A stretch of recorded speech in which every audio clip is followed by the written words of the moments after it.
welcome to the Urbanist Agenda, the podcast where we don't spend $6,000 on a new transmission. This is Jason from Not Just Bikes, and I'm joined today by my co-host, Adam, from the YouTube channel, Adam Something. That would be me. Thank you for having me. Thank you so much for coming. So I want to talk today about an article that was in my local news from my hometown. I am from London, Ontario, Canada, here on referred to as Fake London. And this is interesting because as I've started my YouTube channel, I've gotten on the radar of people in Fake London, and the Canadian Broadcast Company has contacted me a few times for quotes over the last couple of years. And they had an interesting story. So I'm just going to really quickly explain that before I bring it back over to Adam to discuss. But the idea here is that they wanted me to weigh in on a story that happened in Fake London. There was a woman whose car broke, and it needed $6,000 to repair the transmission. Now, she thought, I don't use my car that much, so can I just go car free? And she tweeted about this. Well, the responses she got were very interesting. There were some people, especially people who were particularly privileged backgrounds, who were wealthy, who said, yeah, you could probably go car free in Fake London. And then there were people who live there and are forced to go car free. And they were like, absolutely not. You cannot go car free. And after researching her options, she was basically like, no, I can't go car free where I live in Fake London. I need to spend $6,000 for a new transmission. And that's what she's done. And this is insane by a European context, right? And that's why I wanted Adam here. Oh, yeah. I mean, for sure, it would be weird to suggest such a thing in Europe. Of course, if you live out in the boonies, then of course, sure. If you live in like a village of like 10, and the nearest town is like 20 kilometers away, that happens sometimes. But for 99% of people, this is, of course, not the case. Well, we're talking here about London, Ontario, Canada, with a population of 400,000 people. So can you imagine living in a city of 400,000 people in Europe and having absolutely no option to go car free? Yeah, that's impossible to imagine, basically. So even in the worst, most car-centric recesses of the conservative Hungarian countryside, for example, where I visited, even there, the boomers that run the city, who have only seen the city from inside their cars for the last 50 years, even they have managed to build a surprisingly useful bike infrastructure inside the city. I'm talking about the Debrecen, which is in the southeast of Hungary. It's actually the second largest city, which is the same size as Fake London, actually. Right.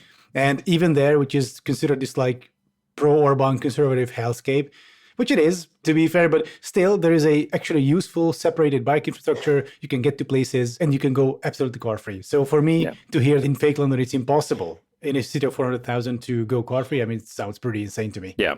And you are Hungarian, that's correct? By birth, yes. Yeah, fortunately, I no longer live there. Yeah, so what was interesting here about this Fake London story, and this is why they wanted me to comment, is that some people did say they could go car-free, and they tended to be people who are more privileged. And they said, well, why do you think that is? Why do you think that that's the case? The only people who say that you could go car-free in this city are the more privileged. And what I told them, and I'll add the link to this article in the description, because I think this is really interesting in so many ways. This really highlights so many things that are wrong with the way that we've planned cities in North America for so long in this one scenario. Because basically, it's been illegal to build walkable neighborhoods in Canada for about 70 years because of zoning, particularly single-family zoning and exclusionary zoning, so that things can't be nearby. They'll have the commercial district over here and the residential district over there. It's like you're playing Sim City. And that means that things are inherently far away, that you need to drive to do most things. But it didn't used to be that way. So if you look at neighborhoods that were built before World War II, even in Fake London, they will have that mixed-use zoning. They will have amenities nearby. They may still have a little bit of public transport, which is only buses these days in Fake London, but they used to have electric trains going to all the cities near it. But they don't have that anymore. They tore all that out and built roads, stroads instead. So the thing is, there's a very small amount of good urbanism left in Canada, and Fake London is no exception. And now that people are realizing that maybe it was a mistake to make this illegal for the last 70 years, those few small places of good urbanism are in demand, which means the only people who can afford to live there are those with the means to pay for those areas that are in limited supply. And that's why you've got this situation where the most privileged people in society are the only ones who might have a chance of living in the few remaining places where you could actually go car free, which just seems insane, right? This is just such a bizarre situation. And you just don't see this in Europe, right? So maybe you could tell us, Adam, a little bit about the places you've lived, because I know you've lived in some larger cities, some smaller towns. You've lived all over. And that's one of the reasons why I wanted to bring you on to talk about this, because again, it's like when I talk to North Americans, they'll say, oh, you need to live in a big city to do this or that. And that's really not the case, right? At least in your experience in Europe. All right. So I'd like to approach this issue from two sides. So first off, city sizes, and then the wealth cast in society and their relationships to transport. So first off, the city size, I mean, cities don't have to be large to have decent public transit. So recently I visited some relatives in the north of the Czech Republic. It's a village of like 500 people, which is like 10 kilometers away from a town of like 30,000. And from that village of 500, there is an hourly train service to the town, linking up all the neighboring small villages. And so this is peak times. And also during peak times, like work times, commute times, etc., there is every hour, there is one train and two buses, two of these like regional buses that take you to the town center. And there's also been recently a fully separated bike path inaugurated between the village and the town. So now you can also like bike to the town if you really want to. So you have options. Of course, lots of people drive because it's a prestige thing. I will tie it back to the societal class approach. But basically in Europe, of course, we have caught a whiff of car-centric planning. It has happened. We are not without car-centric planning, but like car-centric planning in Europe means awkwardly slapping an additional street of new development on an existing old city structure where all the houses have like two parking lots maybe, or double garages. And thankfully, this is like the most common. In some places, even it is being changed. In Eastern Europe, we have not gotten to the point where we are really wanting to mess with parking minimums, because in Europe, there is also parking minimums, but they're way more lax than in the US. Right. Still, I would prefer parking maximums. Currently, there is a discussion in Prague, though, about whether Prague parking minimums should exist the way they are. Of course, they shouldn't, but there's a discussion, at least in some places. So if I could just interrupt for just 1 second there. So you're talking about that first example you were giving was a very, very small village, or a relatively small village. And you said that the town that it was nearby was what population? 30,000? 30,000, yeah.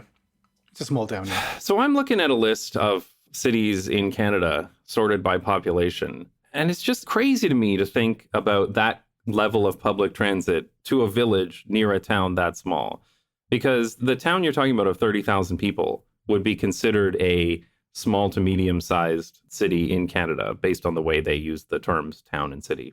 But we're talking about, like, to any Canadians listening, we're talking about like Timmins or Innisfil or Moose Jaw having like public transit, functional public transit and bike lanes out to the tiny villages around it. And that just blows my mind. I can't believe that. I mean, never mind, we're talking about fake London here, a city of 400,000 people with really such poor public transit that people feel like it's left only for the poor and the desperate. Anyway, sorry to interrupt there, but that just really blows my mind that that's the level of difference we're talking about here. Oh, sure. I mean, and this is the Czech Republic, so the Czech Republic is quite backwards compared to some areas in Germany or well, the Netherlands being the gold standard. Right. But still, Canada is way farther even from this level of transit. Now, the other thing I want to mention, though, is so on one hand, we have this sort of car-centric, quote-unquote, planning, which still doesn't come even close to the American standard, thankfully. Yeah. On the other hand, though, in Europe, the rich-poor divide and the rich-poor relationships to cars is sometimes flipped around. So, of course, we have the same thing as in America that, like, we have this urban upper middle class group who is living car free. They are the ones who drive around the cargo bikes. And like in Berlin, there's like a big emergent upper middle class there, which is like very green, very environmentally conscious. We can touch on Berlin later because there's some interesting things happening there, some shenanigans. Yeah, I definitely want to talk about Berlin. Yeah. Crazy shit going on there right now. Hell yeah. So there's that. So sometimes it's, of course, this upper middle class, they want to live in an environmentally conscious way. They realize that, like, oh, actually, the center being choked by cars is perhaps not the best idea. Right. But then on the other hand, there are also areas where this upper middle class, like in outer Paris, like in the Paris suburbs, this upper middle class is definitely has this like Ameri brain, sort of car brain. I want a house with the two cars and etc. And from that perspective, really public transportation and walkable areas equal poor housing, basically, or like poor areas. Because in Europe, especially in Eastern Europe, though, a lot of the walkable areas, so lots of cities were destroyed in Europe. Yeah. But then later on, a whole bunch of them was built back. And in Eastern Europe in particular, the buildings that were built back when these cities sprawled out from their historic cores to their current massive, relatively massive sizes, this was done so under Soviet planning doctrines. And that was the so-called, that was Sochorod, that was the microrayon, that was the commie block areas designed with so-called, it was sort of full planning, it was called, or complete planning rather, where you have a residential area and there's a store, there's 2 kindergartens, there's 3 schools, there is a tram going through the middle. So everything was designed in a way that that area can function on its own, basically. So it can be its own. So that was basically 15-minute cities before 15-minute cities. Right. And in Prague in particular, in those commie block areas, like every segment of the population in terms of wealth does live in those, except for the richest. Those don't. Right. Are these desirable places to live these days? Very much so, especially if the commie blocks are renovated and insulated and, new windows. I know from my experience in Poland, because my wife's family is from there, some of those places can be very, very small apartments. But then I think that sometimes that multiple apartments have been added together into one apartment. And I'm not sure if it's similar from what you've seen. Yeah, I mean, sometimes, yeah, but like in small apartments, that's usually for like single people or like young couples. So, I mean, even those have their own market. The most apartments, as far as I know, are the standard, 55 square meters, 60 square meters, 63. These houses were made in so-called house factories, where they just like mass produced the same apartments or whatever. And it kind of worked. It housed a bunch of people. After the war, there was no housing. Like, where do you put people? Well, there.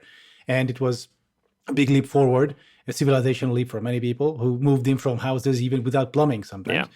Yeah, but and let's not get too distracted. The point is, those areas were built actually by design to be car-free. Now, of course, those areas are kind of full of cars, but not as full as you would expect because there's just no space. Right. But the richest people in Eastern European cities, usually those are the ones who do not live in these areas.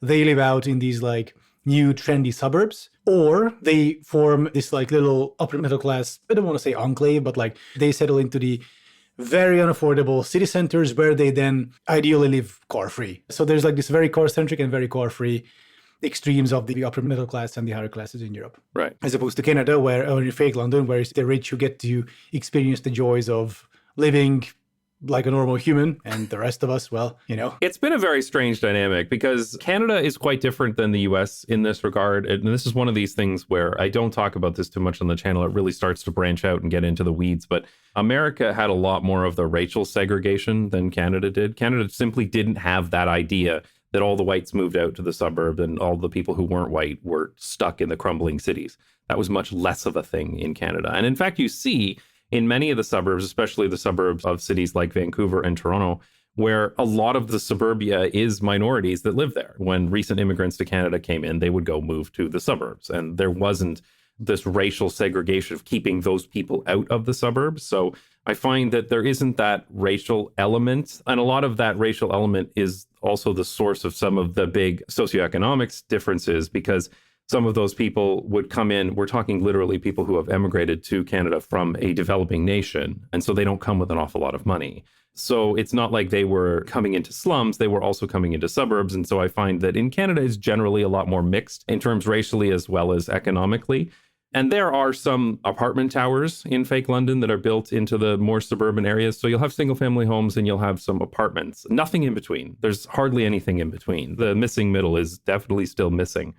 But I don't find it quite so extreme. But still, even when I was a kid in the 80s, if you had money, you were living in your big single family home in whatever was the latest suburb. So you were living farther out.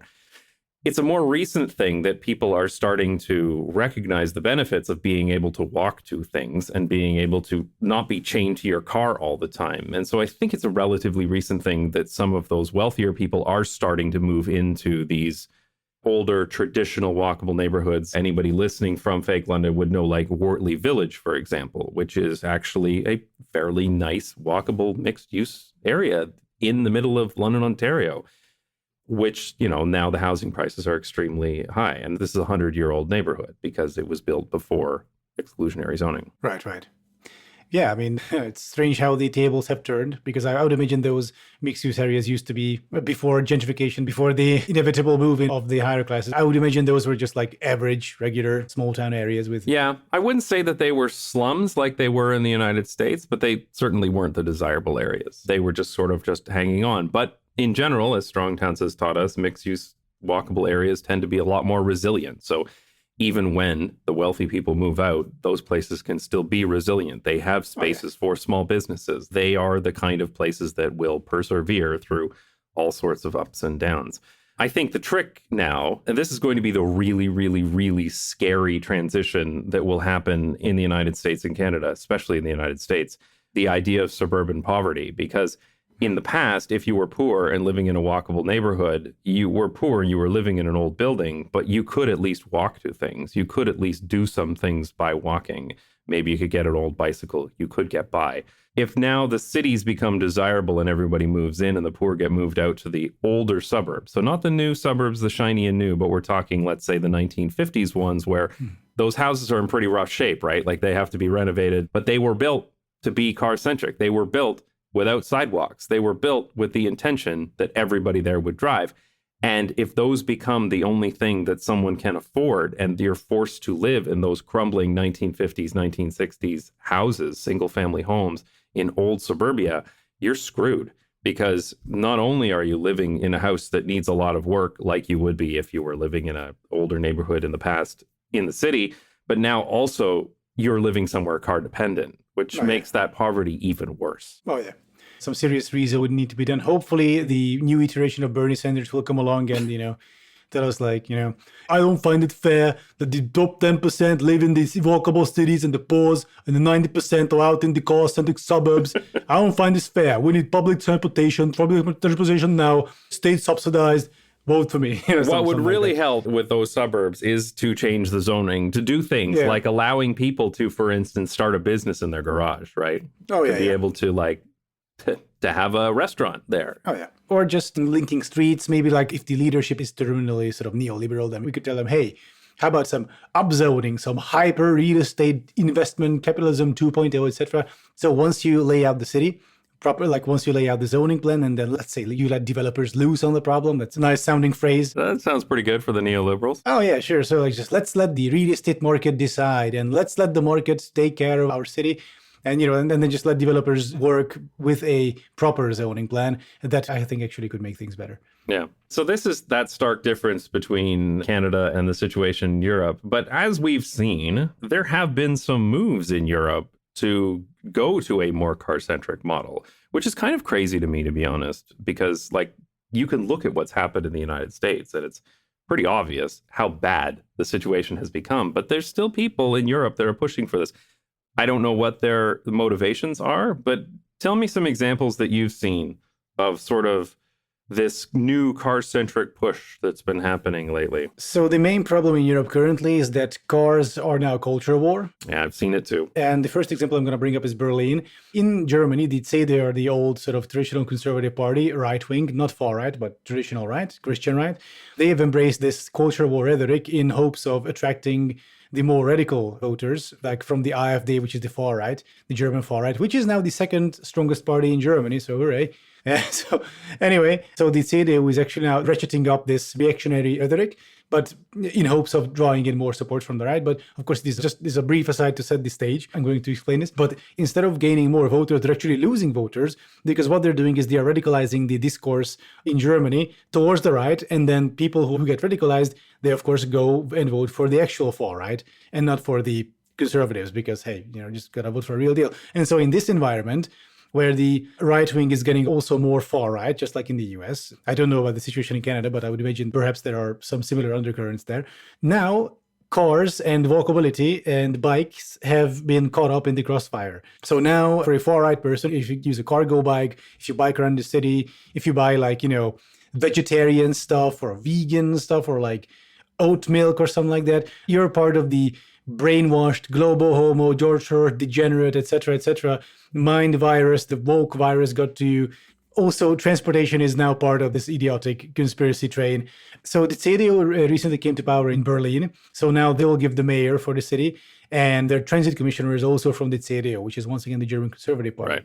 So what happened there? They went all out on the culture war, don't take our parking spaces. The transportation shift of Berlin from car to bike and public transportation is essentially degenerate. They didn't say that, but that was the idea. Right. It's for like inner city cucks who like to chug their soy, but the real people, the real working people, they'll drive their cars because they need, like it's the usual shit. I'm sorry, you can't put on a fake American accent when we're talking about Berlin. You just, I'm not going to let you do that. Okay. Okay, that's fine. That's fine. Right. But I've seen a very similar thing happening. My comments section of my videos has always had these nut jobs in it, but they do seem to be growing. It's tough to tell, though, because my channel's growing too. But this whole idea that anybody that talks about good urbanism is a WAF shill has been around for many years, actually. I know that, we've already recorded an earlier podcast, the first podcast that we did on the urbanist agenda about the 15-minute cities conspiracy. And people think, oh, this is a new thing. But actually, this has been slowly growing for quite a long time. And from my perspective, what I've seen, there's a massive overlap here between the rejection of good urbanism and climate change denialism. And I really do get the feeling that a lot of this is coming from that angle. I don't know, again, as we've talked about before, if these people are literally being funded by fossil fuel industries. It wouldn't surprise me. But regardless of whether they are or not, the climate change denialism is really underpinning a lot of this stuff. And that's where they're coming from with this. The idea that we're saying that we're cycling, we're taking public transit. These things are good for the climate. They just are factually better than driving, even electric cars. And so because of that, because they are better for the climate, that's why they're getting wrapped up in all of this. Oh, yeah. I mean, there's definitely an overlap. And in Germany, this overlap is the car industry, obviously. But this also ties into this German national mythos of like it was the car industry that made Germany great, etc. Now, of course, the CDU and their sister party CSU, which is the even crazier Bavarian variant, they are very much in bed with Volkswagen and these major German car concerns. Also, further on the right wing, the FDP, the German weird libertarian party, is nowadays called the Porsche Party or the Porsche Partei because apparently they literally took instructions from Porsche in terms of like their politics and what to vote for, etc. So there's that. Yeah.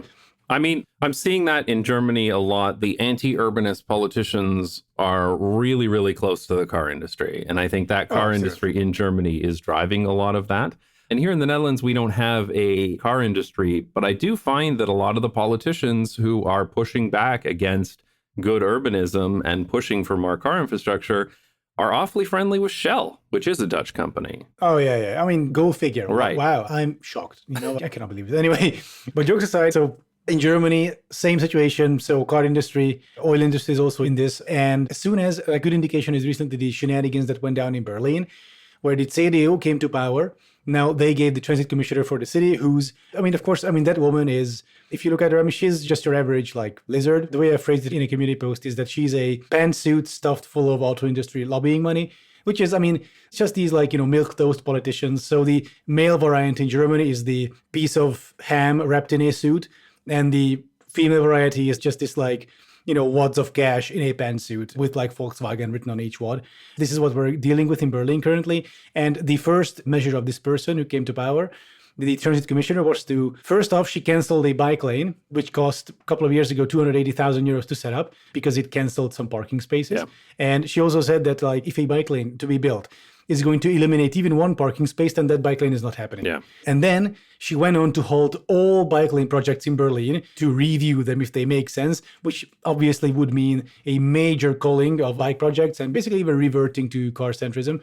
Now, in response to this, I've read that this was actually quite surprised the party, the CDU and the transit commissioner, that people immediately started protesting. And now they will plan weekly protests in the center of Berlin because there's one street in Berlin, I think Schönhauser Allee, I forget currently, but anyway, if you Google it, you'll find it. So there was like this extremely important bike thoroughfare. I think like 10,000 cyclists pass through there every day, but now they have to share the sidewalk with pedestrians, which leads to a ton of conflicts. Yeah. Ton of issues. Meanwhile, cars get just free reign, and there was like a long promised cycle path there. It's going to be there. It's going to happen. And now the commissioner axed it and then did not communicate. Zero communication, complete incompetence in this regard. And so people got really pissed. And hopefully this movement will balloon into a general sort of opposition to a return to the 1960s in terms of planning. One can hope. Yeah. Because in Berlin, actually, people are much more...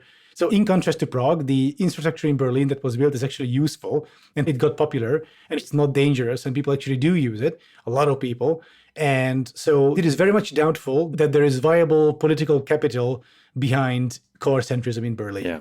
So we'll find out shortly, but it seems like people just will not take this. The only reason why the CDU managed to win, they got into the government through a technicality. The Social Democrats in Berlin are horribly incompetent, and the former SPD mayoress, I should say, wanted to cling onto her seat, wanted to cling onto her government position, so she made a political deal to ally with the CDU, and so now we have a CDU SPD, so like a conservative and social democrat government in Berlin, which is now doing, of course, all the damage. So this kind of rhetoric that you're talking about in Berlin is very familiar because I've seen it when I was living in Toronto, because we went through the election of Rob Ford, the crack smoking mayor, who was an absolute disaster. And Mr. Ford? Yeah, and then his brother, Doug Ford, who then has gone on to become the premier of Ontario for the Conservative Party. And these guys were sort of the original bike lanes as culture war in Toronto. And Rob very much got elected on a platform of tearing up bike lanes and taking out the streetcars and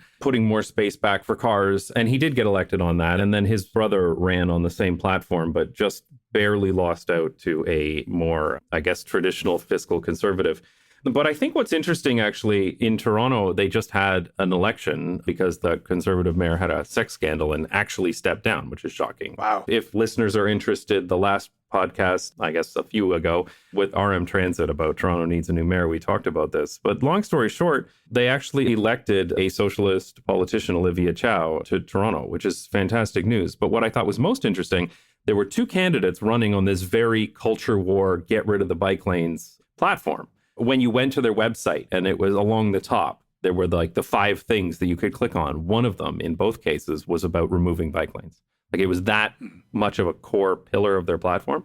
And the two of them combined only ended up getting about 16% of the vote. So I really hope that this is starting to show this change, that people are not willing to put up with this. Like, this is nonsense. They know this is nonsense. People are starting to wake up to the fact that there are benefits to this walkable city. Bringing it back to this beginning of this conversation, we don't want to go to this situation where your car breaks down, you owe $6,000 and you have no choice but to pay it. Oh, yeah. Because, you know, when we're talking here, especially drives me nuts when these conservatives keep banging on about freedom.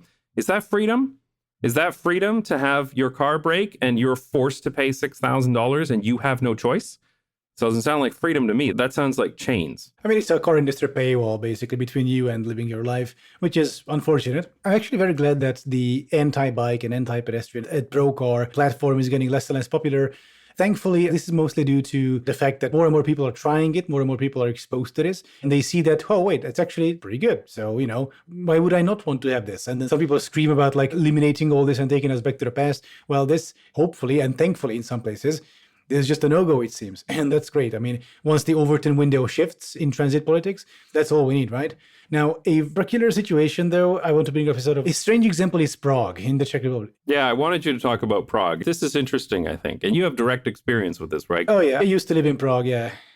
So the thing about Prague is it's a very, very nice looking city. Yeah, it's beautiful in the city center. I've been there a couple of times. Yeah, it's really nice. It's beautiful in the center, yeah, but if you live in Prague, you will not go to the center. Exactly. It's all Airbnbs now, from my understanding. Oh, yeah, exactly. And that's one of the problems. The other problem is that the center is basically like a big parking lot, aside from the very touristy areas.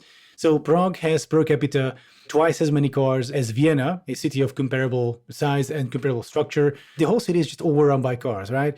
And the problem is that Prague has not gotten to the breaking point yet. Now it's sort of car traffic seems to be culminating, so there is just not enough space for cars, period. Like the city is just filling up. And hopefully this will shift people more towards, actually, I think between 60 and 65% of people in Prague agree that cars should be restricted in the center. So that's good. We've made it at least that far. That's great. If you only went on based on what the mayor thinks, you would think that Prague residents want like 1960 back.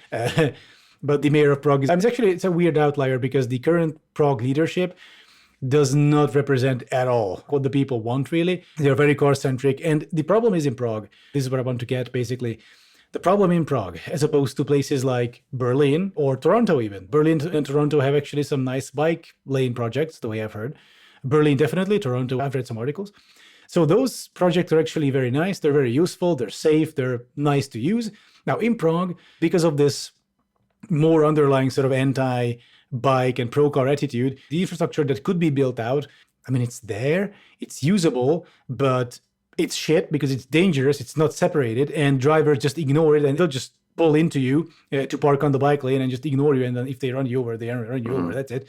Then it's your fault as a cyclist for not looking around, And so the bike infrastructure in Prague is complete shit. It's like Brussels, 20 years ago. And people just aren't exposed to good examples of this. So the mayor, who is the current transit commissioner, who is on paper pro-bike and pro-transit, etc., I think he's a weak politician. He's more interested in virtue signaling and posturing and political maneuvering than actually doing something.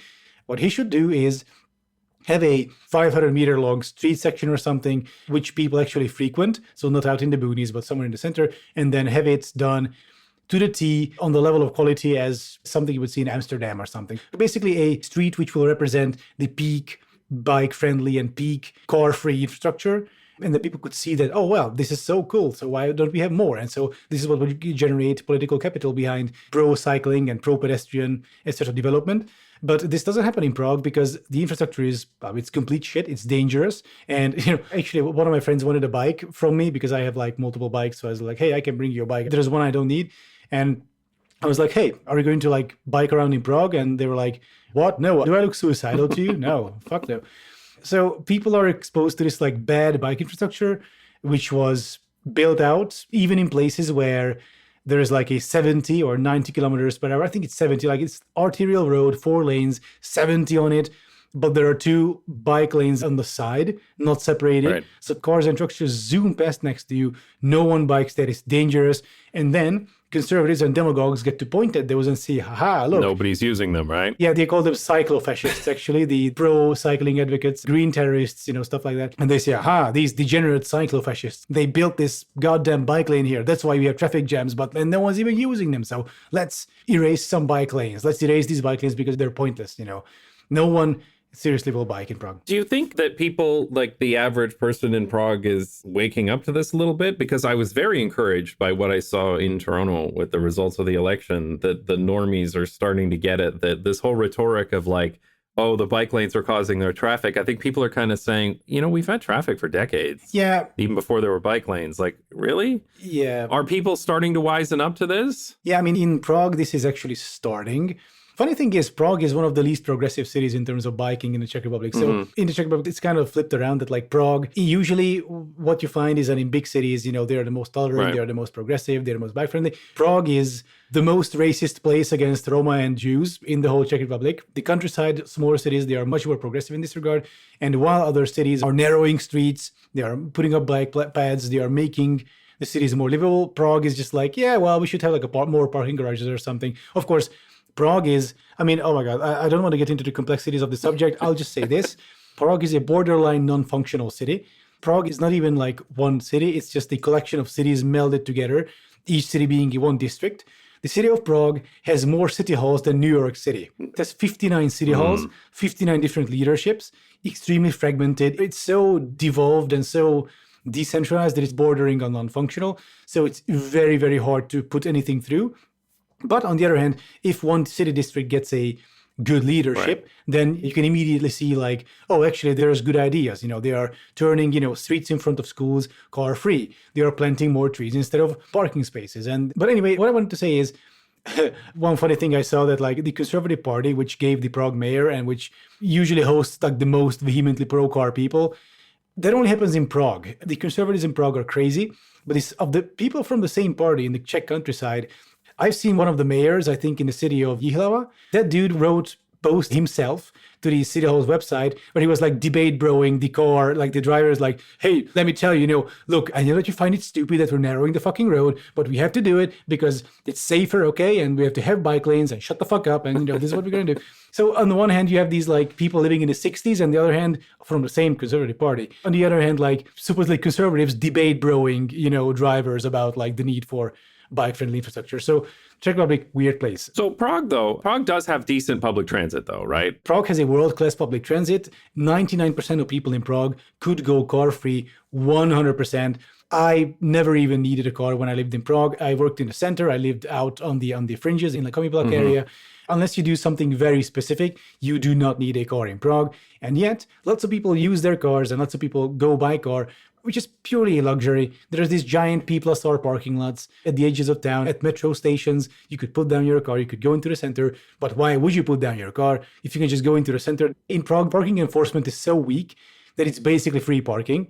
So no one will care. You can just park on the sidewalk even, and no one will care. No one will tow your car. It's parking anarchy. So, this has actually led to a lot of, I should say, spoiled people who think the city belongs to them just because they drive. And yeah, I mean, that's definitely a problem. But funny enough, though, a different example I can also bring up is Budapest, where they did a very interesting experiment recently in terms of parking. Not to get too derailed from the subject, but an opposition mayor was elected and lots of opposition district mayors in Budapest. And they immediately started doing actually meaningful pro-cycling measures. I was in Budapest a few years ago, actually, and I noticed that they had done a lot of really good projects. There was a bunch of really good traffic calming. There were some nice bike lanes going in. I was seriously impressed, actually. So Budapest has a long way to go, but I mean, it's actually, I think it's about to surpass Prague even. Due to the nature of the Budapest political system can move faster than the Prague system because it's less fragmented. Actually, one of the districts, so in Budapest, so far we had free parking. So it was just a free-for-all, whatever.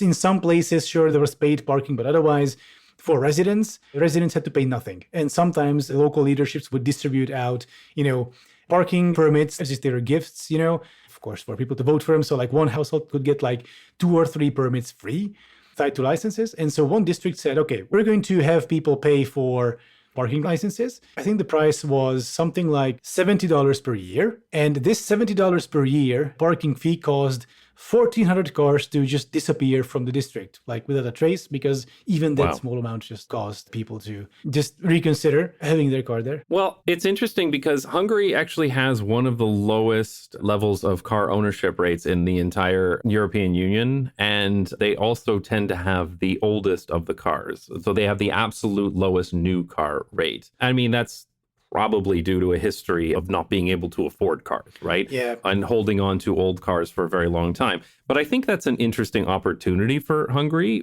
because that's where people can really just jump from like having this old beat up 20-year-old car to just getting rid of it completely. And I think there's an opportunity there. Hopefully they'll use it. I mean, so far this sort of a living without a car type of situation is usually in the countryside. Around Budapest, in the suburbs of Budapest and inside the city, the number of cars has increased pretty sharply.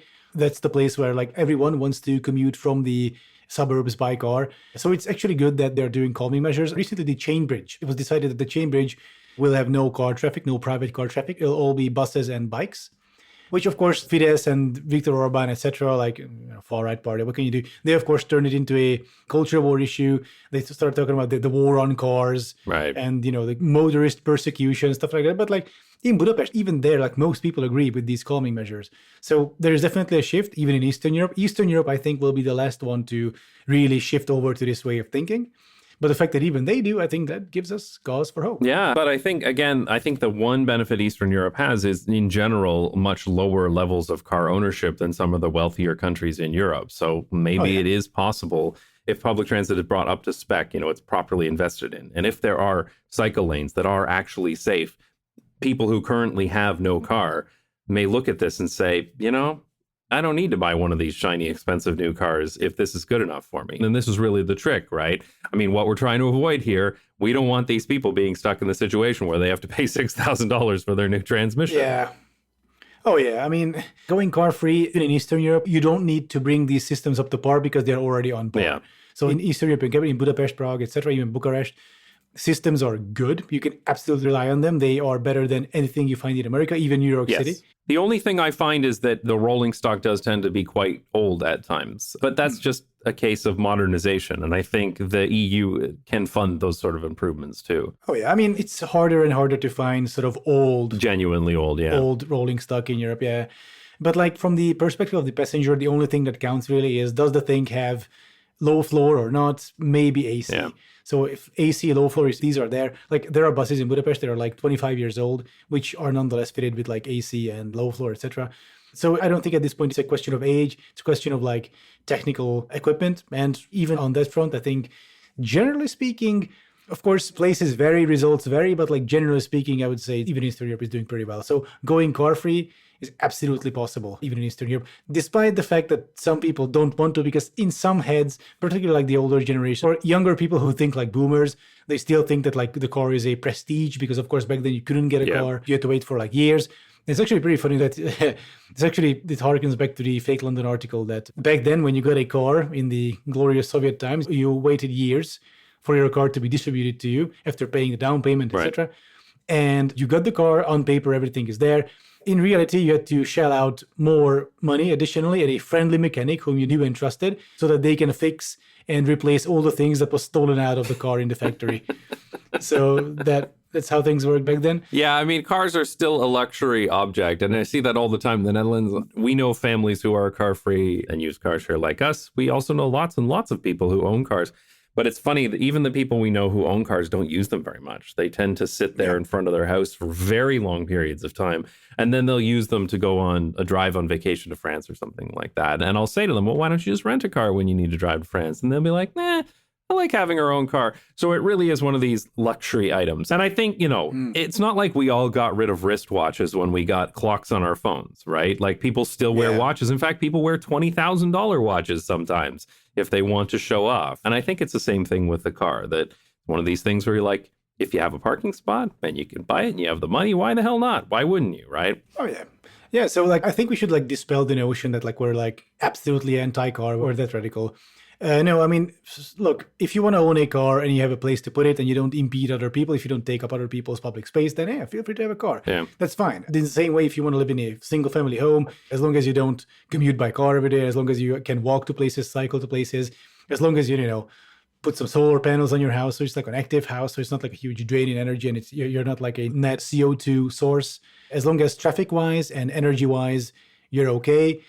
That's okay. So we're not against the concept of car ownership or even single family homes. I know some people are worried about this. Yeah. But the point is that, I mean, you just have to live your life in a way that's not detrimental to others and that it's not like wasteful, because waste means, in this case, CO2 emissions, etc.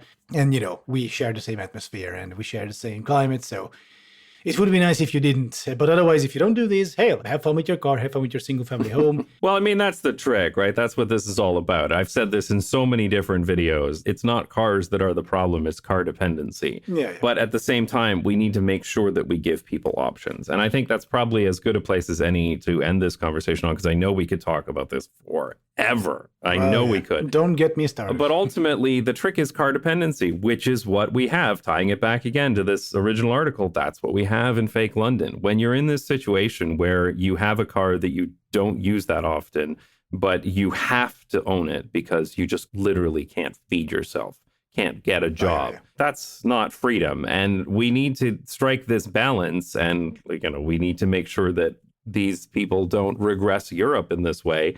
We need to strike this balance that cars can be available for the conveniences that they offer without causing significant damage to the rest of the city and robbing people of their choices and ways to get around. Because the last thing we want to do is end up with Europeans being stuck in a situation where they have to pay 6,000 euros to repair their transmission in order to feed themselves, right? So anyway, thanks so much for coming on, Adam. Do you have anything you want to talk about or promote before we sign off here? Oh, it was my pleasure to come on. And I have a channel. It's called Adam Something. If you like my stuff, there's my Patreon. Feel free to check it out. I post pictures of my cats there.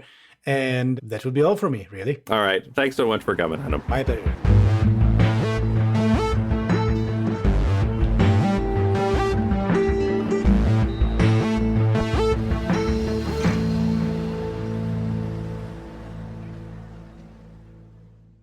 That's all we have on the agenda for today. I hope you enjoyed listening to it almost as much as we enjoyed making it. I really enjoy talking to other content creators about what they find interesting, and a lot of the people I have on this podcast I met since joining Nebula. Nebula is the subscription streaming service created by and for educational content creators and the people who love their content. Nebula has all sorts of educational content, from videos to podcasts to classes by your favorite creators, as well as Nebula Originals, which are high-budget productions. Honestly, Nebula is such a great platform, and I'm so happy for my content to be available there. If you use our special link, which is nebula.tv/agenda, you'll get a discount off an annual membership, which comes to only $30 a year, which I think is a fantastic deal. So check out Nebula at nebula.tv/agenda and see if there's something of interest to you. At the very least, you'll be able to hear every episode of the Urbanist Agenda a little bit earlier than everyone else, so you can get the inside scoop on what we're plotting and scheming. Thanks again for listening, and maybe next time you'll be listening on Nebula.